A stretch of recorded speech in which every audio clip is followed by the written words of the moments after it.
কিন্তু আপনাদেরকে মনে রাখতে হবে 17টি বছর আগে বিএনপি ইলিয়াস আলী এবং চৌধুরী আলমকে গুম করে দেওয়ার মধ্য দিয়ে শেখ হাসিনার আমলে প্রশাসন, পুলিশ প্রশাসন, বাংলাদেশের বিচারালয় সকল প্রতিষ্ঠানকে সরকার ধ্বংস করে দিয়েছে। তাই প্রধান কিন্তু বলেন নাই যে আপনারা আমাকে ভোট দেন, আমার দলকে ভোট দেন। তিনি বললেন বাংলাদেশকে সংস্কার করতে হবে। আজকে শেখ হাসিনার পতনের পরে অনেকেই দেখছি মায়া কান্না সেই সমস্ত সুবিধা করছেন। শেখ হাসিনা নাকি অনেক ভালো কাজ করেছেন।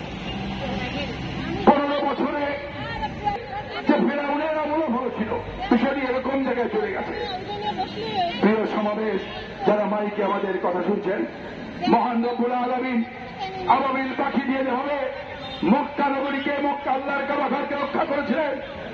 আমাদের কোমলমতি শিক্ষার্থীদের দিয়ে মহান রব্বুল আলামিন জুলাই এবং আগস্ট আমলে কত ছিল, আর 2024-23-24 সালে এখানে অসংখ্য নেতা কর্মীরা কেউ বাড়িতে ঘুমাতে পারেন নাই। বেলায় নির্যাতন, তারপরে কোর্টে প্রেরণ, কোর্টে